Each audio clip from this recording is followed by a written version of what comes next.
दोस्तों, हमारा ब्रह्मांड बहुत ही विशाल है और इसमें अनगिनत तारे मौजूद है।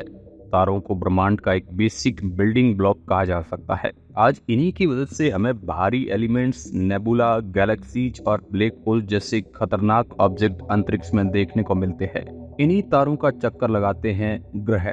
प्लैनेट्स हम इंसानों के लिए काफी ज्यादा स्पेशल है और हम खुद भी एक प्लेनेट पर ही रहते हैं जिसका नाम पृथ्वी है। आपको जानकर हैरानी होगी कि पृथ्वी को ब्रह्मांड में खोजा गया अभी तक का सबसे यूनिक ग्रह माना जाता है, क्योंकि यह इकलौता ऐसा ग्रह है जिस पर जीवन मौजूद है।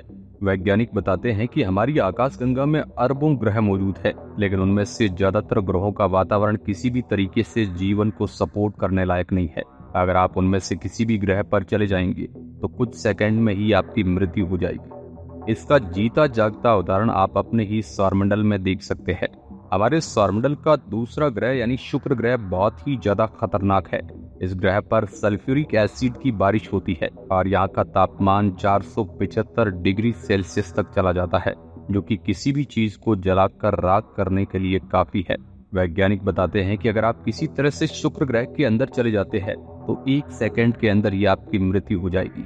अब ये तो सीधी सी बात है कि आकाशगंगा में मौजूद हर ग्रह ऐसा नहीं है। वैज्ञानिकों ने कुछ ऐसे ग्रह भी ढूंढे हैं जो काफी हद तक हमारी पृथ्वी की जैसे हैं और जिन पर जीवन मौजूद होने के बहुत हाई चांस है। ऐसा ही एक ग्रह का नाम है केपलर 22b और आज के इस वीडियो में आपको इसी ग्रह के बारे में बताने वाले हैं। ये वीडियो बहुत ही ज्यादा इंटरेस्टिंग होने वाला है, इसलिए इसे एंड तक आप जरूर देखिएगा। तो बिना समय गवाए शुरू करते हैं आज का ये वीडियो। दोस्तों, केपलर 22b एक एक्स्ट्रा सोलर प्लेनेट या एक्सोप्लैनेट है। हमारे सौरमंडल के बाहर जितने भी ग्रह मौजूद होते हैं उन सभी को एक्सोप्लैनेट्स की कैटेगरी में डाला जाता है। एक्सोप्लैनेट्स शब्द का मतलब होता है एक ऐसा ग्रह जो हमारे सौरमंडल का हिस्सा ना हो और सूर्य का चक्कर न लगाता हो।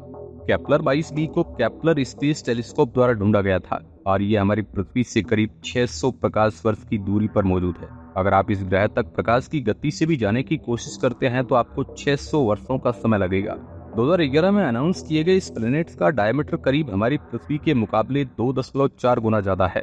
वैज्ञानिकों ने अपनी रिसर्च के जरिए ये पता लगाया कि इस ग्रह का तापमान औसतन 22 डिग्री सेल्सियस के आसपास रहता है, जो बहुत ही ज्यादा अच्छा है। आपकी जानकारी के लिए बता दें कि हमारी पृथ्वी का एवरेज टेम्परेचर भी 20 डिग्री सेल्सियस के आसपास ही है। दिसंबर 2011 में नासा के वैज्ञानिकों ने पब्लिक में ये अनाउंस किया था कि उन्हें एक ऐसा ग्रह मिला है जो काफी हद तक पृथ्वी की जैसा ही है। इस ग्रह की डिस्कवरी के अलावा उन्होंने ये अनाउंस किया था कि वे अभी तक 1000 एक्सोप्लैनेट्स को ढूंढ चुके हैं। केपलर 22b ग्रह वैज्ञानिकों के लिए काफी ज्यादा स्पेशल है। वैज्ञानिक लगातार अंतरिक्ष में ऐसे ग्रहों को खोजने में लगे रहते हैं जो पृथ्वी के जैसे हो। वे चाहते हैं कि उन्हें किसी दूसरे ग्रह पर भी जीवन देखने को मिले, क्योंकि हमारे इस ब्रह्मांड में अकेला होना मैथमेटिकली पॉसिबल नहीं लगता है। एक रिसर्च ये बताती है कि सिर्फ मिल्की वे गैलेक्सी में ही करीब 5000 ऐसे ग्रह होंगे जिन पर निश्चित रूप से जीवन मौजूद होगा ही होगा।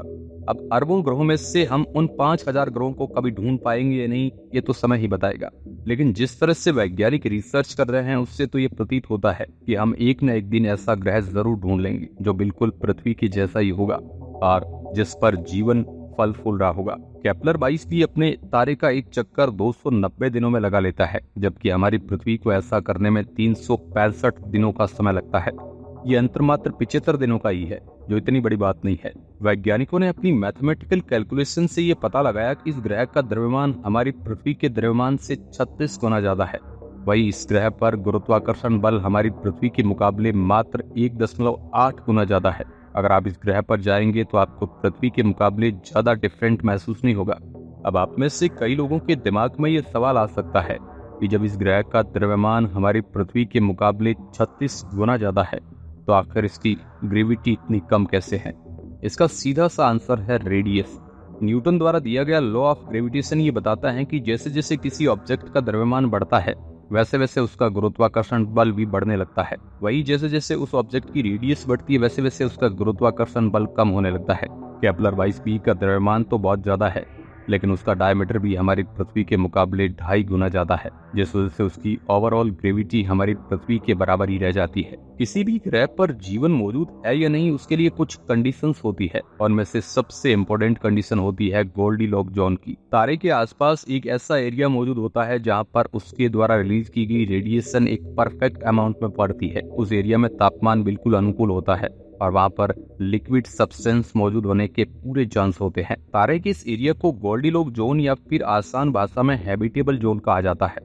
जैसा कि इसके नाम से ही पता चलता है कि एक ऐसा एरिया होता है जहाँ पर एक ग्रह के हैबिटेबल होने के सबसे हाई चांस होते हैं। हैबिटेबल होने का मतलब ग्रह में ऐसी कंडीशन मौजूद होना जिसमें जीवन की शुरुआत हो पाए। इसका सबसे अच्छा उदाहरण पूरे ब्रह्मांड में हमें कहीं और नहीं बल्कि अपने ही सौरमंडल में देखने को मिलता है। हमारा खुद का ग्रह यानी पृथ्वी। सूर्य के हैबिटेबल जोन में हमारी पृथ्वी मौजूद है। यही कारण है कि हमें यहाँ पर परफेक्ट तापमान और सूरज की रोशनी देखने को मिलती है। अगर हम एक ग्रह को आगे या पीछे करते हैं तो हमें एक्सट्रीम कंडीशन देखने को मिलती है जहाँ पर किसी भी तरह का जीवन जिंदा नहीं रह सकता। अगर हम शुक्र ग्रह पर चले जाएंगे तो तापमान इतना ज्यादा हो जाएगा कि जलकर हमारी मृत्यु हो जाएगी। वहीं अगर हम मंगल ग्रह पर चले जाएंगे तो तापमान इतना ज्यादा कम हो जाएगा कि हम ठंड की वजह से मारे जाएंगे। पृथ्वी पर तापमान और रेडिएशन लेवल बिल्कुल परफेक्ट है, जिस वजह से आज आप इस वीडियो को देख पा रहे हैं। इंटरेस्टिंग बात यह है कि केपलर 22b ग्रह भी अपने तारे के हैबिटेबल जोन में ही मौजूद है।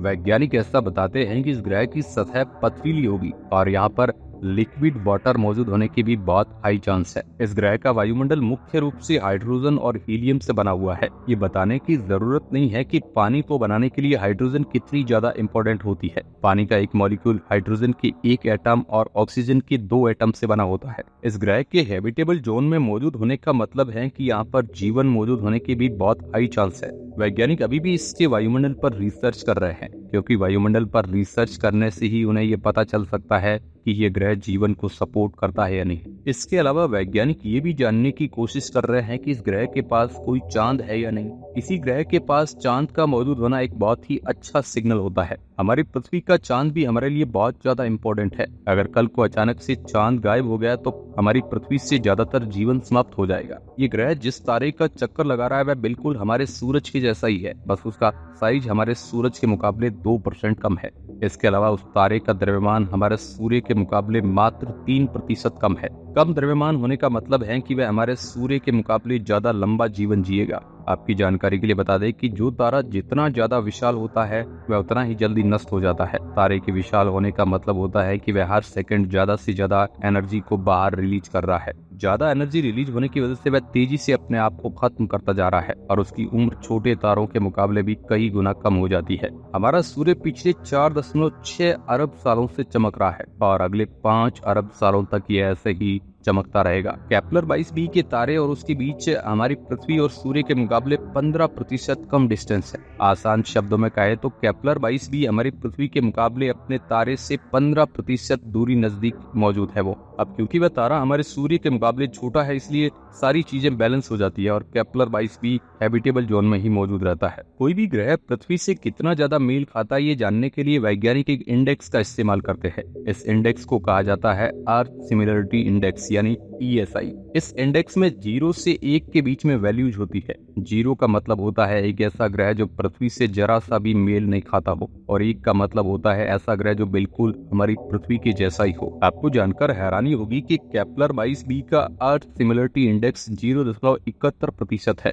इसका मतलब यह है कि हमारी पृथ्वी से 71% मेल खाता है। ये ब्रह्मांड में पृथ्वी जैसे ढूंढे गए ग्रहों की टॉप लिस्ट में आता है। वैज्ञानिक अभी भी इस ग्रह पर रिसर्च करने में लगे हुए हैं। ऐसे ग्रहों को खोजने के लिए वैज्ञानिक ट्रांजिट मेथड नाम के एक तरीके का इस्तेमाल करते हैं। इसमें वैज्ञानिक तारे की लाइट को ऑब्जर्व करते हैं और उसमें होने वाले डिफरेंट को नोटिस करते हैं। अगर उस तारे के आसपास कोई भी ग्रह मौजूद होगा तो वह कभी न कभी उसके सामने जरूर गुजरेगा। सामने से गुजरने की वजह से तारे की लाइट में हल्का सा चेंज आएगा और उस चेंज को ही नोटिस करके वैज्ञानिक ये पता लगा लेते हैं कि उस तारे के आसपास कुछ तो मौजूद है। बाद में थोड़ी डीप रिसर्च के बाद वैज्ञानिकों को ये पता चल जाता है कि वहाँ कोई ग्रह है या फिर कोई ऑब्जेक्ट है। दोस्तों, केपलर 22b ग्रह से भी बहुत अच्छी ग्रह वैज्ञानिक ऑलरेडी ढूंढ चुके हैं। इनमें से कुछ ग्रह का अर्थ सिमिलरिटी इंडेक्स 0.9 से भी ज्यादा है। वैसे आपको क्या लगता है केपलर 22b ग्रह पर जीवन मौजूद होगा या नहीं? हमें नीचे कमेंट के माध्यम से जरूर बताइएगा। आज के लिए बस इतना ही और चैनल को आप सब्सक्राइब जरूर कर लीजिए। धन्यवाद।